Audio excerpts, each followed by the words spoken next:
Vamos falar agora do ex-presidente Lula. Lula se rendeu e agora vai tentar uma prisão domiciliar. A estratégia é causar pena nas pessoas. Diz a Folha que a imagem de Lula, envelhecido, prestando depoimento na quarta-feira passada, impressionou juízes de tribunais superiores em Brasília. Os trechos considerados mais deprimentes foram aqueles em que a juíza que substituiu Sérgio Moro faz reprimendas ao ex-presidente. Ainda segundo a publicação, a ideia de prisão domiciliar para Lula voltou a ser discutida em gabinetes. A prisão domiciliar de Lula, diz a Folha de São Paulo, foi aventada há alguns meses, mas com a alteração da composição das turmas do Supremo, acabou sendo temporariamente arquivada. O senhor vem falando muito aqui na programação, né, professor, sobre a prisão do Lula, que é praticamente uma hospedagem lá na Polícia Federal. Então não muda muito na prisão domiciliar, o prédio da PF, ele já tá né? numa prisão semidomiciliar, né? 15 metros quadrados, suíte, né? Com regulares ao café da manhã, depois tem o chá da tarde, almoço, jantar, visitas. Recebe as visitas, recebeu, né? Só o Jaiminho durante mais de 200 horas, tal, escreve, né? No Twitter. Escreve no Twitter, é o único caso de um prisioneiro que escreve no Twitter, o Twitter aceita, né? Quer dizer, a turma que dá bom dia, bom dia, boa tarde, boa noite, né? Agora, a questão toda, eu já tinha cantado essa bola sem ser pitoniza, tal, mas era evidente que ia vir a hora de que ele ia ficar doente, porque todo político corrupto no Brasil, você tem a seguinte estratégia: você vai empurrando, quando você é condenado e tem de ir pra cadeia, aí começa a vir quais são as alternativas. Então eles abrem o cardápio e a primeira do cardápio é ficar doente. Com isso é possível ir para prisão domiciliar, tal. O Maluf, por exemplo, está em prisão domiciliar. Só pode andar de cadeira de roda e recebe as pessoas andando, dando risada e colocando o visitante em cadeira de roda e empurrando a cadeira de roda. Bem, do Lula vai ser a mesma coisa. E aí o Conselho Federal de Medicina é responsável. Conselho Federal de Medicina. Pegar os atestados médicos. São falsos. Parece aquele atestado médico do funcionário, não quer trabalhar uma semana, falou: ô, doutor, tá doendo meu braço aqui. Ah, tá doendo seu braço? Uma semana, vai. Compra aqui no centro, né? Compra aqui no centro, tal. É a mesma coisa, é uma pilantragem que médicos estão fazendo e as entidades de classe dos médicos têm de tomar providência. Porque em relação ao Lula é isso. Agora, eu quando vi o Lula, não vi o Lula envelhecido. Ele é o mesmo canalha. É o canalha idêntico que foi sempre na história. Inclusive tentou enquadrar a juíza. Foi justamente o inverso do que a colunista da Folha de São Paulo plantou, porque é tudo notícia plantada, né? Ele que tentou enquadrar a juíza e a reprimenda, tal. Ele que perguntou para ela. Imagina, alguém no interrogatório pergunta ao juiz: eu quero saber se o sítio é meu ou não. Ele achou que estava sendo processado pela propriedade do sítio e a juíza esclareceu que não. Inclusive o Ministério Público falou: olha, os seus advogados, senhor Lula, é que não instruíram o senhor sobre qual é a acusação que pesa sobre o senhor. Tem o Ministério, tem inclusive a Defensoria Pública, que poderia inclusive prestar serviços melhores do que os advogados do Lula. Eu também acho. Pô, o Lula tem advogado que se é condenado a 9 anos de prisão, você recorre é condenado a 12. Pô, não. Convincente o recurso. Pô, advogado de primeira, tal, né? Então não dá. Isso daqui é palhaçada. Agora, os médicos serão responsáveis por essa palhaçada. O atestado certamente será falso.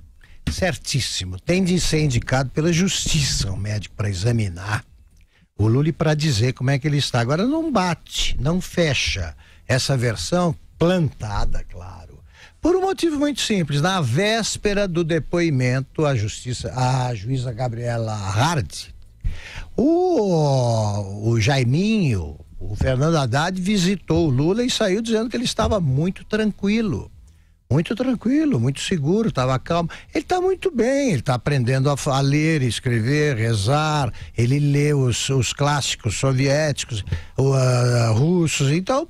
Tolstói? Incrível. Aí, então ele estava bem, Agora começou essa versão que, como disse o Vila, é mais previsível que a mudança das estações. Então é o seguinte... há pouco tempo ele tinha tesão de 20. Ele dizia isso. É verdade, falava, né? 20, então, isso não passa. Na cadeia aumenta. Então eu não sei o que aconteceu. Ele tem ali uma vida que nenhum outro preso tem. É o prisioneiro mais bem tratado do Brasil.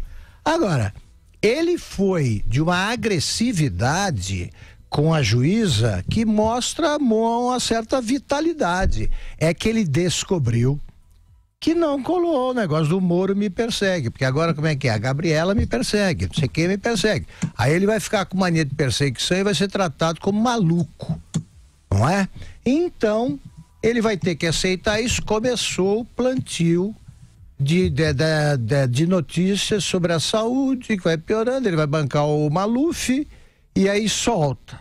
Só que vem outra condenação, ele vai se livrar de tudo, tá? E ele tem uma idade que permite sim pagar pelo que fez na cadeia.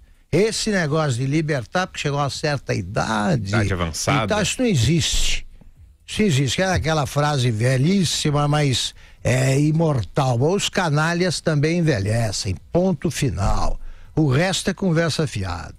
Prisão domiciliar pro Lula, Zé? Cola? Olha, eu estreiei aqui no Pingo nos Is dizendo que Lula seria preso e que não seria candidato. Naquela época todo mundo imaginava, ele vai conseguir isso, vai conseguir aquilo. E eu disse não.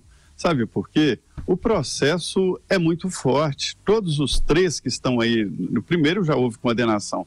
E os outros 2 terão também condenação. São muito fortes. O menos, assim, evidente era o do triplex, né? Onde ele recebeu essa condenação.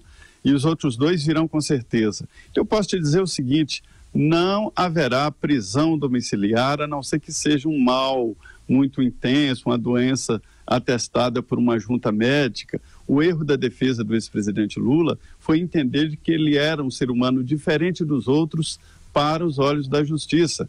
E aí ficou provado que não era. E não tem nada dessa história do juiz Sérgio Moro, a juíza Carolina, não. Tem também a condenação em segunda instância em nível superior, STJ e Supremo. Eu disse que o erro deles foi entender que ele seria um ser especial e começaram a queimar etapas. Esse processo contra o ex-presidente Lula já passou em todos os tribunais. Primeira instância, segunda instância e terceira e quarta instância, porque já foi analisado no Supremo Tribunal Federal. Logo, logo haverá a segunda condenação. Então, dificilmente não há argumento para progressão de regime, esse seria o nome, para ele ir para a prisão domiciliar, a não ser que fosse alguma coisa fora do comum, como direitos humanos, alguma coisa que não dá argumentos para isso. Então, eu acho que não.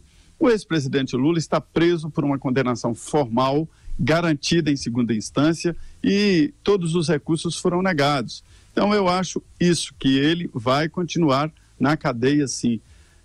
Tem que ir ao Supremo, e o Supremo não está disposto a fazer esse tipo de concessão, né? E a defesa do Lula agora tenta se livrar da juíza Gabriela Hart. Os advogados do presidiário entraram com uma petição questionando a Justiça Federal do Paraná e o TRF4 sobre quem seria o juiz natural das ações da Lava Jato contra Lula, uma vez que Sérgio Moro se exonerou do cargo. A defesa afirma que a substituta, Gabriela Hart, não tem jurisdição para julgar Lula. E mais, o Globo registra que Lula tem mais de 100 habeas corpus no STF, apresentados por cidadãos comuns. De 104 HCs apresentados por terceiros, 89 foram negados, 14 não foram analisados e em um caso houve uma desistência do pedido. Não deve dar em nada, né, professor, esses HCs, né? É tudo papo. Qualquer um pode ir lá, pega o Zé Mané, vai lá, faz um HC e tal, isso daí não dá em absolutamente nada tal.